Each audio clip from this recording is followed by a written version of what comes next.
성경에 보면은 하나님의 사람들아 찬송하라라는 이제 말씀들이 많이 나오잖아요. 곳곳에.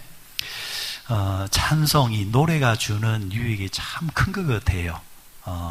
찬양이 되었든 아니면은 우리가 흔히 부르는 세상의 가요가 되었든 어떤 이제 음악이라는 것이 하나님이 이제 인간에게 주신 선물이라 그렇게 생각을 합니다. 다만 좋은 것이 변질되어지면은 좋은 것보다 그게 악이 되어져 버리면은 더 이제 그게 파급 효과, 좋지 않은 효과가 악 효과가 나는 것이 사실이지만은 잘만 사용하면은 하나님이 주신 좋은 것들은 정말 우리에게 유익하게 주어지는 것을 보는데 그 중에 하나가 대표적인 것이 이제 노래라는 겁니다. 노래. 여러분 노래할 때에 그 사투리 쓰는 사람 봤습니까? 신기하죠? 우리가 요즘은 세상이 참 이제 우리 그리스도인들은 정말 그거 없어야 돼요. 교회 안에서 지역적으로 당을 짓거나 지역적으로 니하고 나하고 같은 출신이니까 특별히 니하고 나하고 친해야 된다. 절대 그거 없어야 돼요. 우리 지역은 다 어디 있습니까? 하늘이잖아요. 그죠?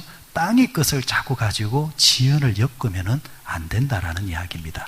지연. 그래서 우리나라에 옛날부터 내려오는 말이 있잖아요. 지연, 학연. 그죠?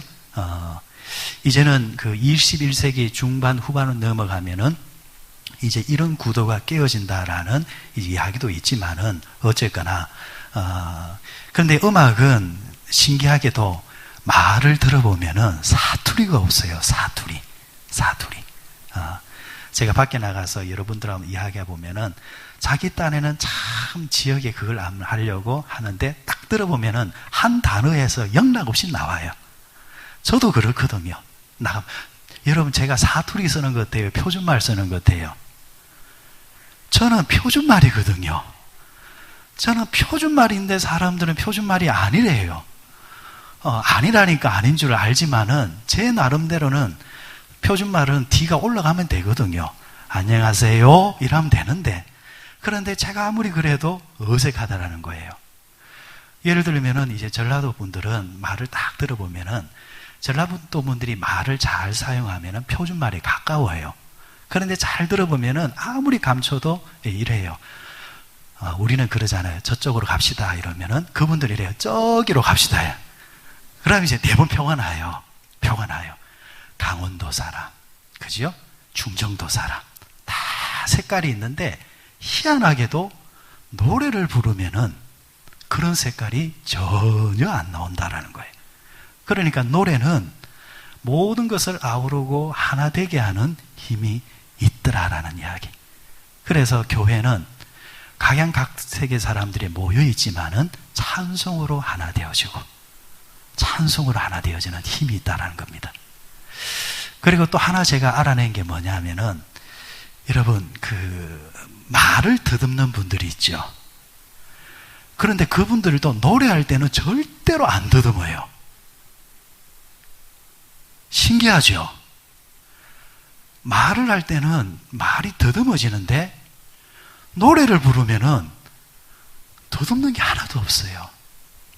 찬송 속에, 노래 속에 흐르는 신비가 있어요. 적절한 비유인지 모르겠지만은 이제 시장지에서 내려왔던 이제 오고돈 시장이 한때는 말을 많이 더듬었거든요, 그분이. 근데 그분하고 이제 공격 생활을 했던 분하고 잠시 이야기하다 제가 물었습니다. 오 시장이 어떻게 그렇게 말을 더듬는 것을 고쳤느냐라는. 그러니까 고친 방법이 뭐였느냐 하니까 노래로 고쳤대요. 노래 치료법이 있다라는 거예요. 그래 가만히 생각해 보니까 노래는 더듬는 게 없어요. 하나님이 우리에게 주신 이 노래의 신비. 그래서 여러분들 노래 중에서도 찬송을 많이 부르면은 이게 영적으로나 육적으로나 우리에게 주어지는 좋은 것이 참 많습니다. 단 부를 때에 질질 짜는 노래 부르지 말고 그런 노래 부르지 말고 그 속에 복음이 있고 그죠? 그 속에 예수가 있고 예수님의 보혈이 흐르는 찬송을 많이 부르십시오. 그러면 그 속에서 내가 그 노래를 통해서 힘을 얻고 도움을 많이 받습니다. 찬송을 많이 부르시라. 자, 오늘 마태복음 7장에 보면 그 시작이 비판을 하지 말라라는 말씀으로 시작을 합니다.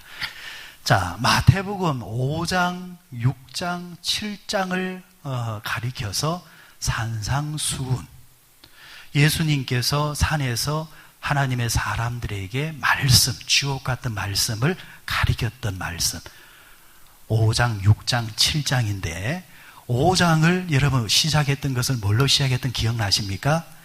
예수께서 입을 열어 가르쳐 가라사대 하면서 예수님께서 팔복에 대해서 이야기하셨죠. 그러면서 6장으로 넘어오면은 예수님께서 뭘 가르쳤습니까? 뭘 가르치셨어요? 기도를 가르쳤잖아요. 기도. 그래서 6장에 뭐가 나옵니까? 예수님이 우리에게 가르쳐 주신 기도. 너희는 이렇게 기도해라. 5장과 6장이 어떻게 보면은 신령한 것에 대해서 이야기하는 겁니다. 영적인 것을 우리에게 가르쳐 주시는 것입니다. 단 그 속에도 너희는 세상의 빛과 소금이니까 나아가서 너희의 착한 행실을 보고 사람들이 죽게 돌아오도록 해라 라는 실천적인 말씀도 하셨지만은 전체적인 말씀은 이런 영적인 것을 우리에게 가르쳐 주셨는데 7장으로 넘어오게 되어지면은 이제 하나님과 우리의 관계가 아니라 예수님과 우리의 관계가 아니라 사람과 사람과의 관계에 대해서 너희는 이렇게 해야 되느니라 이렇게 가르쳐 주고 있습니다. 일명 그것을 우리는 대인관계라 이렇게 말을 하죠. 여러분 우리가 이 땅에 살아가는 동안 대인관계는 내가 무인도에 안 사는 이상은 필연적으로 하면서 살 수밖에 없습니다. 싫든 좋든 우리는 인간관계를 맺으면서 살 수밖에 없는 존재인데 문제는 이 대인관계 속에서 서로 간의 차이가 너무 많다라는 거예요. 서로 간의 차이가 너무 많다라는 거. 남녀 간의 차이가 너무 많고 회사 동료 간의 사람 의식의 차이도 너무 많고 세대 간의 차이도 많고 철학과 사상과 이념의 차이도 너무 많고 이런 차이로 인해서 불편한 것들이 대인관계 속에서 너무 많더라는 것. 근데 제가 한번 가만히 한번 생각해 보니까 이 땅에 발을 붙이고 사는 동안 대인관계 속에서 제일 이상적인 관계가 뭘까 생각해 보니까 저는 두 가지를 생각해 봤습니다. 하나는 할아버지 할머니와 손자 관계. 최고의 관계다. 실수를 해도 다 포용을 해줘요. 포용을 해줘요.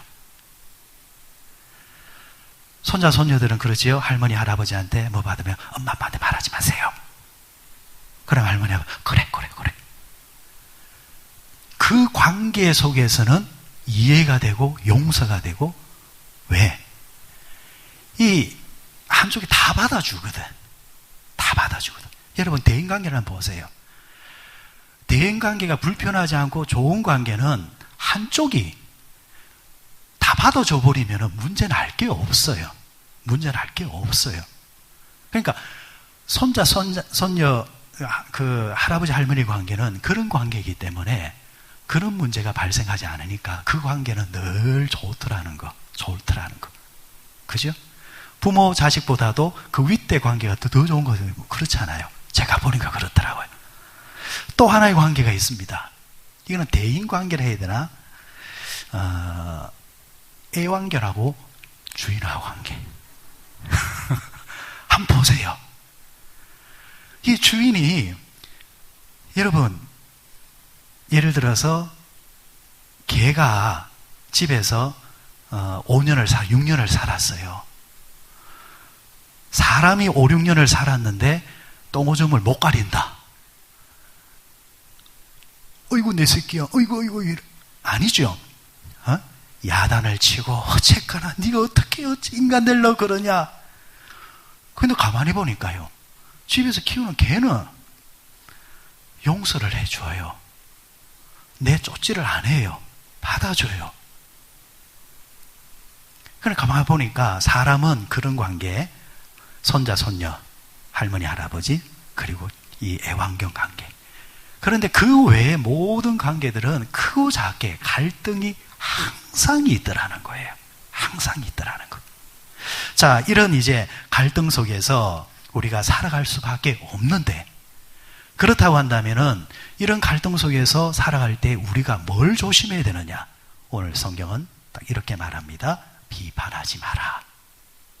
그러면서 비판하지 말아야 될 이유에 대해서 성경은 또 조목조목 말씀을 해주고 있습니다. 자, 비판하지 말라라는 이 말씀, 이 의학자들이 연구를 해보니까요, 비판을 잘하는 사람들 특징을 한번 보았습니다.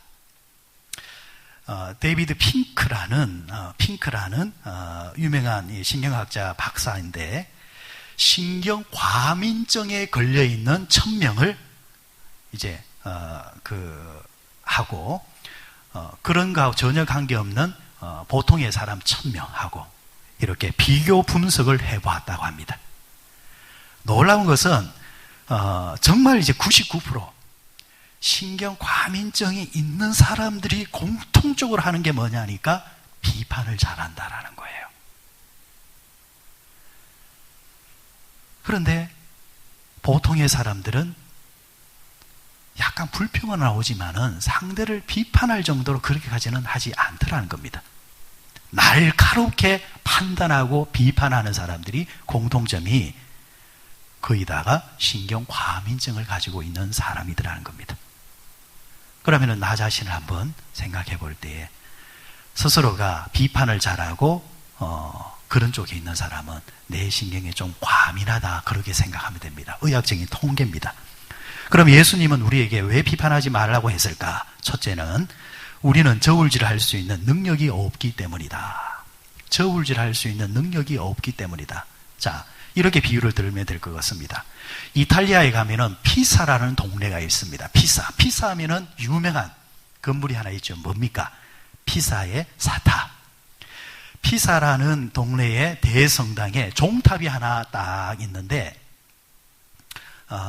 얘가 이제 12세기에 세워질 때에 이 집안이 한쪽이 내려앉으면서 이 종탑이 슬쩍 이렇게 한쪽으로 5.4m 내려앉았다라는 거예요. 내려앉았다라는 거. 분명히 건축학적으로 보면 이거는 실패한 건물입니다. 그런데 지금 현대에 와서 그것이 유명한 관광지가 되어져 있는데, 그렇다고 얘가 넘어지지도 않고 그냥 삐딱하게 있는 겁니다. 제가 그런 상상을 한번 해봤습니다. 자, 내가 피사의 사탑이라면 모든 사물을 어떻게 보는 겁니까? 이래 보는 거예요. 자, 그러면 내 눈에는 모든 게 어떻게 보여요? 지금 여러분 삐딱하게 보여요. 여러분이 저와 같이 이래줘야 돼. 이래줘야 같이 보이는데 여러분 그런데 뭐라고 하느냐니까, 내가 이래 있으면서 여러분들은 왜 그렇게 있습니까? 잘못된 거예요 라는 거예요. 누가 잘못된 거예요? 삐딱하게 쳐다보고 있는 내가 잘못되어 있는데 자꾸 사물을 향해서 너희들이 삐딱하다라는 거예요. 삐딱한 나를 세우면은 모든 게 정상인데 나는 세우지 아니하고 사람들 보고 삐딱하다라는 이야기예요. 우리에게는 저울질할 능력이 없다는 말은, 여러분들 그 법원에 가면은 특히 이제 미국 법원에 가면은 정문 앞에 꼭 동상이 하나 있습니다. 저울을 들고 있는 동상이 하나 있습니다. 그런데 그 동상을 자세히 보면은 특징이 하나 있어요. 눈을 어떻게 해놨어요? 천으로 가려놨습니다. 천으로 가려놓고 저울질을 이렇게 하고 있는 거예요. 무슨 의미냐 하면은 사람은 완벽하게 알 수 있는 능력이 없다라는 겁니다. 내가 보는 것이 다 맞는 것이 아니라는 이야기입니다. 사람은 아무리 옳게 판단하려고 하더라도 한계가 있고 제한이 있다라는 이야기입니다. 자, 그런 이제 제한이 있는 사람이 내가 누군가를 저울질을 한다? 지금 나는 눈이 가려져 있는데, 나는 보지도 못하고 듣지도 못하고 보고 듣는 것도 아주 제한적인 건데, 그런 지식을 가지고 누군가를 판단한다라는 것, 이거는 있을 수 없다라는 이야기입니다. 그렇기 때문에 항상 우리가 뭔가에 대해서 판단하고 이야기를 하려면, 특히 비판을 하려고 하면 정확하게 모든 것을 알고 해야 되는데 우리에게는 모든 것을 알 수 있는 능력이 없다라는 겁니다. 그렇기 때문에 우리가 알아도 다 아는 것이 아니요, 우리가 들어도 그것이 전부가 아니기 때문에 항상 말을 하고 판단을 할 때 조심을 해야 한다는 겁니다. 어느 강의 시간에 교수가, 자, 이 말에 동의하는 사람은 손 들어보세요. 다 들 수밖에 없는 정말 합리적인 말을 했고 가르침을 했습니다. 그래서 모든 학생들이 손을 들리라 생각했습니다. 손을 드세요. 오른손을 드세요. 그러니까 예상대로 다 드는데 꼭 한 녀석이 삐딱하게 손도 안 들고 쳐다보고 있는 거예요. 그래 교수가 그냥 지나가면 될 긴데 화가 나는 거예요. 그래서 가서 니는 왜 손을 안 드냐? 네 의사를 말해봐 하면서 딱 그 친구를 보니까 그 친구 오른손이 없는 겁니다. 무슨 말인지 아시겠죠? 사람은 이렇게 실수투성이라는 거예요. 실수투성이. 실수투성이 사람이 함부로 판단을 하고 함부로 생각을 하면서 말을 할 때에 그 말이 상대에게는 치명적인 상처가 될 수 있다라는 것. 그래서 우리는 이 불완전한 이 비판을 우리가 함부로 사용해서는 안 된다. 두 번째, 나도 실수가 많은 사람이기 때문에 비판하지 말아라. 3절 말씀 보십니다. 3절 말씀. 자, 3절 말씀 다 같이 읽습니다. 시작. 어찌하여 형제의 눈 속에 있는 티는 보고 내 눈 속에 있는 들보는 깨닫지 못하느냐? 보라, 내 눈 속에 들보가 있는데 어찌하여 형제에게 말하기를 나로 내 눈 속에 있는 티를 빼게 하려 하겠느냐? 자, 왜 예수님께서 비판을 하지 말라 하시느냐? 비판하는 정작 당사자가 똑같이 실수를 하고 있고 비판의 대상이 될 수 있기 때문에, 심지어는 네가 비판하는 그 비판보다도 비교할 수 없는 큰 것이 들보가 네게 있는데 네게 있는 들보는 생각하지 못하고 남에게 있는 티는 그렇게 크게 보이느냐라는 겁니다. 항상 이렇게 생각하시면 참 좋겠어요. 우리 그러잖아요. 내가 늦을 때는 이유가 있는 거예요. 근데 상대가 넘지면은 저거 인간 매너가 안 됐다, 쉽게 말을 하죠. 그런 식이라는 이야기예요. 특히 또 보십시오. 목회자로 살아가다 보면은 직업군에 따라서 상황이 전혀 달라요. 사업하시는 분의 이 직업군하고요, 직장 생활 하시는 분들의 직업군하고 달라요. 상황이 다르기 때문에 그분이 그럴 수밖에 없는 게 이해가 될 때가 있어요. 그런데 짧은 생각을 하게 되어지면은 나는 이렇게 하는데 당신은 왜 그렇게 안 하시오? 이런단 말이에요. 그런데 당신도 이 사람의 입장이 되면은 그럴 수밖에 없는데 내가 지금 그렇다고 해서 상대도 그럴 수 있다라고 함부로 말해서는 안 된다라는 이야기입니다. 그런 면에서 우리가 항상 말을 할 때 조심을 해야 한다라는 이야기. 고린도전서 10장 12절을 보니까 예수님께서 바울이 이렇게 말을 해줍니다. 그런즉 너는 선줄로 생각할 때 넘어질까 조심하라. 네가 완벽하다고 생각하지만, 네가 옳다고 생각하지만, 네가 말하는 거 정당하다고 생각하지만은 그러나 그것이 아닐 수 있다. 그것 때문에 넘어질 수 있고 상대를 넘어뜨리게 할 수 있다. 조심하라는 이야기입니다. 기독교 이제 변증가 중에서 C.S. 루이스라는 사람, 아주 유명한 사람입니다. 기독교 서정가에 가보면은 그분의 책을 보면은 항상 논리 정연하고 비판적인 것을 잘 하고 있습니다. 저도 그분의 책을 즐겨 읽는데 이런 내용이 하나 나옵니다. C.S. 루이스의 이 학생 가운데서 유독 이제 한 정치인을 아주 싫어하는 청년이 있었는 모양입니다. 정치학과 출신인 같습니다. 그러니까 이 청년은 늘 항상 그 정치인은 정말 아닙니다. 다 들어보면 일리가 있는 것 같아요. 그런데 어느 날 그 정치인이 강연하는 그런 모임에 이 친구가 참여를 하게 되었는 것 같은데, 그런데 그 정치인이 이야기를 하다가 이 청년에게 질문을 하고 말을 주다고 봤다가 그 청년을 아주 칭찬을 했는 모양이에요. 그런데 신기한 것은요, 그날 이후로부터 이 청년은 그 정치인의 팬이 되어버리는 겁니다. C.S. 루이스가 하고자 하는 말은 뭐냐면, 늘 비판해 왔던 그게 하루아침에 바뀌는 이유가 뭐냐라는 거예요. 이유는 대단한 게 아니에요. 내가 저분을 지금까지 지식적으로 잘못 알고 있었구나. 저분이 생각하는 이념과 사상이 내가 생각했던 것이 내가 오해를 하고 있었구나 라는 식의 깨달음 속에서 전환되어진 것이 아니라 칭찬 한번 해줬다고 사람이 싹 바뀐다라는 거예요. 이게 사람이라는 거예요. 이런 연약한 사람이 말로는 아주 그럴듯하게 비판을 하지만 그 내면에 들어가 보면은 사람은 누구나 다 이와 같은 거. 나하고 친한 사람에 대해서는 나쁜 것도 좋게 해석해 주려고 하고, 내가 싫어하는 사람에 대해서는 좋은 것도 나쁘게 해석하려고 하고.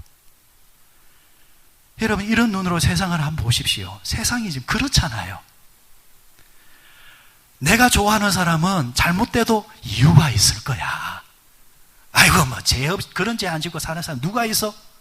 그런데 내가 싫어하는 사람은 어디 그렇게 살 수 있느냐? 어디 그렇게 하면 되느냐? 이래버린단 말이에요. 우리가 늘 그걸 조심하셔야 돼요. 그리스도인들은 여러분, 네 편, 내 편이 없습니다. 항상 우리는 누구 편이냐? 예수 편입니다. 예수 편. 저는 항상 그 편에 서려고 노력합니다. 예수가 내 편이고 내가 예수님 편입니다. 자, 그런 면에서 여러분, 우리가 함부로 비판을 해서는 안 된다라는 이야기. 자, 세 번째, 비판한 만큼 자기도 비판을 받기 때문에 우리는 비판하지 말아야 된다. 7장 1절 말씀 같이 읽습니다. 시작. 비판을 받지 아니하려거든 비판하지 말라. 자, 시작이 뭡니까? 비판을 받지 아니하려거든. 그러니까 예수님이 제자들과 성도들의 심리를 너무 잘 알아갑니다. 그때나 지금이나 누구나 다른 사람들에게 욕 듣는 것을 좋아하는 사람은 아무도 없습니다. 여러분, 결국 관계적인 문제는 항상 말이잖아요. 말. 놈이 내게 좋은 말 했다고 해서 시험 받는 사람 봤습니까? 어떤 사람이 목사님이 요즘 설교가 정말 세련되졌고 말씀 전하실 때마다 은혜를 많이 받아. 그 소리 듣고 하나님, 내가 시험 받습니다. 제가 그럴 것 같습니까? 아니죠. 그런 소리 들으면은 할렐루야, 그래 그지요, 신나지요. 그런데 반대로 좋지 않은 이야기, 그런 이야기를 들으면은 마음이 무거워지죠. 여러분 똑같잖아요. 그러니까 이 말의 전제는 살아가면서 우리가 제일 싫어하는 거, 관계적인 면에서 제일 싫어하는 거, 놈이 내 이야기하는 거 아니냐. 그렇다고 한다면, 그걸 안 받으려고 한다면은 방법이 하나 있다. 너희가 남에 대해서 비판하지 말고 남에 대해서 좋은 말을 해라 라는 거예요. 그러면은 자연스럽게 너희를 향해서 다른 사람에게 좋은 말하는 사람을 비판하는 경우는 별로 없거든요. 남에게 좋은 말하는 사람은 그래도 좋은 소리가 돌아와요. 그런데 나쁜 말하는 사람한테 반드시 나쁜 말이 돌아오게 되어 있습니다. 여러분, 세상에서 제일 빠른 게 뭔지 아시죠? 예? 여러분, 사람 달리는 것보다 더 빠른 게 말이고, 말보다 더 빨리 달리는 게 자동차고, 자동차보다 더 빨리 달리는 게 비행기고, 비행기보다 더 빨리 다는 게 말이라는 거예요. 그 말. 우리가 말하는 말. 제가 한 번씩 여러분들이 집에서 방귀 뀌다는 소리도 듣습니다. 그만큼 빨리 들려요. 농담도 섞었지만. 그러니까, 내가 누군가에 대해서 나쁜 말 하면 꼭 이런 분들이 이런 말을 해요. 여러분들 그런 말 할 것 같으면 하지 마세요. 니만 알아라잉. 그만큼 나쁜 말이 없어요. 니만 알아라 할 것 같으면은 그 말도 안 해야지. 그 말도 할 필요가 없잖아요. 그런데 꼭 오면은 니만 알아라 이런단 말이에요. 근데 거기까지만 하면 되는데 요 가서도 니만 알아라, 돌아서서 니만 알아라 이런단 말이에요. 영락 없어요. 영락 없어. 그러다가 시간이 조금 흐르면요, 요 사람하고 요 사람을 만나가지고 꼭 건지러운 사람이 있거든. 하나는 있거든. 니만 알아라 했지만은 내만 알기로 너무 아까운 입이 건질건질한 사람이 있거든. 그러면 또 알고 있는 사람한테 가서 야, 니만 알아라 이런단 말이에요. 그러면 딱 하는 이야기로 니도 알고 있었나? 니도 들었나? 에이, 자 말해. 사실은 야도 문제인데 그게 사람이라는 거야. 사람.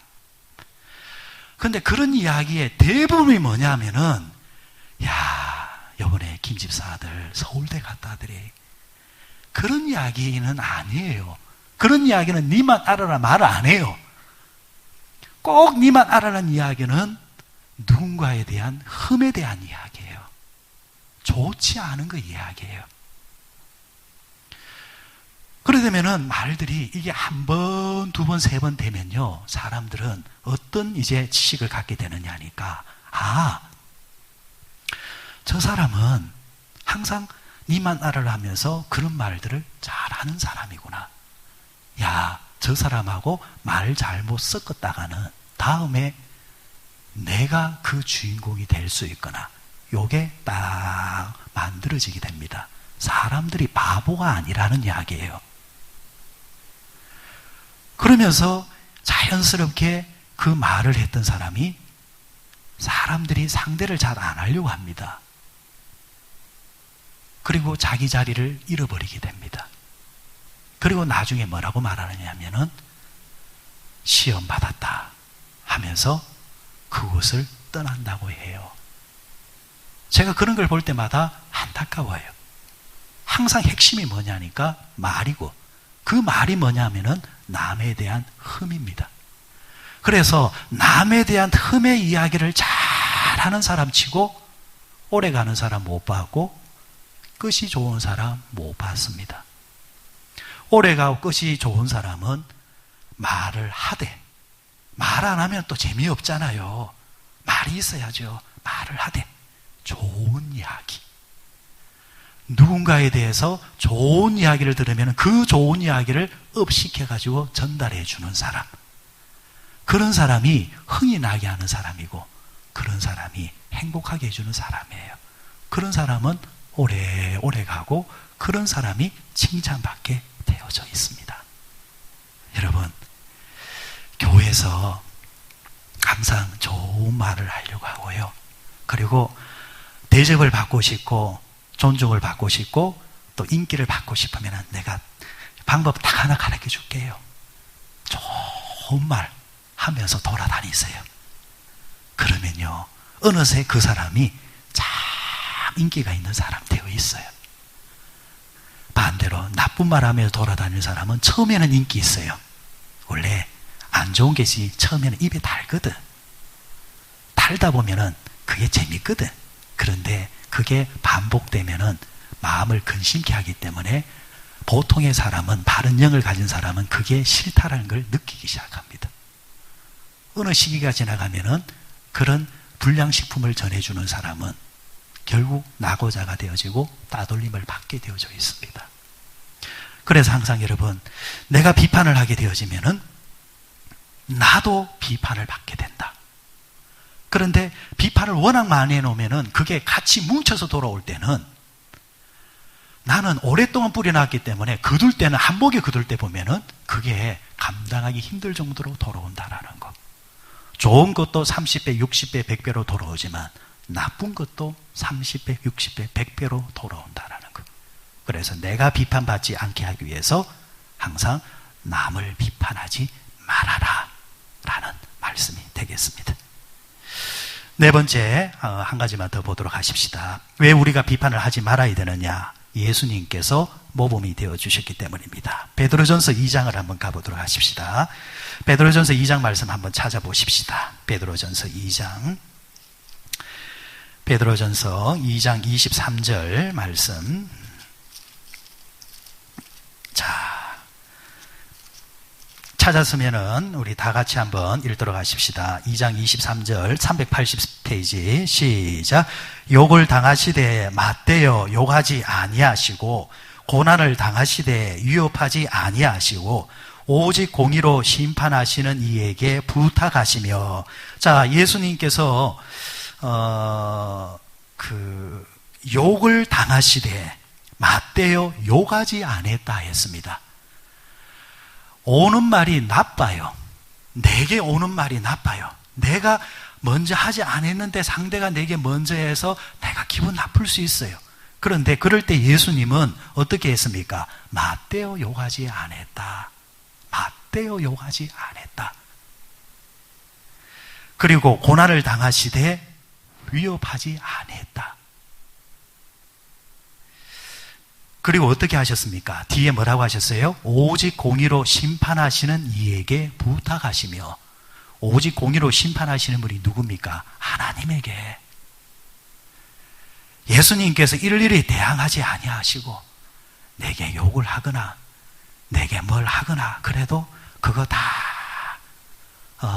하지 않으시고 내가 잘못됐다고 한다면은 그 욕을 들으면 사실이고, 그런데 내가 아닌데도 불구하고 그런 욕을 받게 되어지고 고난을 받게 되어지면은 그 욕하는 사람한테 욕하는 것이 아니라 하나님께 맡긴다라는 거. 이게 여러분 세상과 기독교인의 결정적인 차이입니다. 세상은 자기가 해결하려고 해요. 자기가 해결하려기 때문에 결국은 여러분 네가 죽어야 내가 산다라는 식으로 가는 거예요. 여러분 앞으로 세상은 참 무서운 세상이 되리란 저는 생각을 합니다. 왜? 옛날에는요 배고플 때는 육적인 것이 배고플 때는 뭐가 살아있었냐니까 정신적인 배부름이 있었어요. 참 아이러니하죠. 어느 집에 가면은 꼭 하는 말이 뭐냐니까 식사하셨습니까? 그러면 식사 전이다 하면 여기서 같이 한 그릇 합시다. 옛날에 여러분 제 어릴 때 기억나는 거지가 있었어요. 거지가. 요즘 거지는요 안 돌아다닙니다. 안 돌아다녀요. 어디서 밥 주는 줄 알고 알아서 마차가 다니지. 옛날 거지들은 진짜 집집마다 갔잖아요.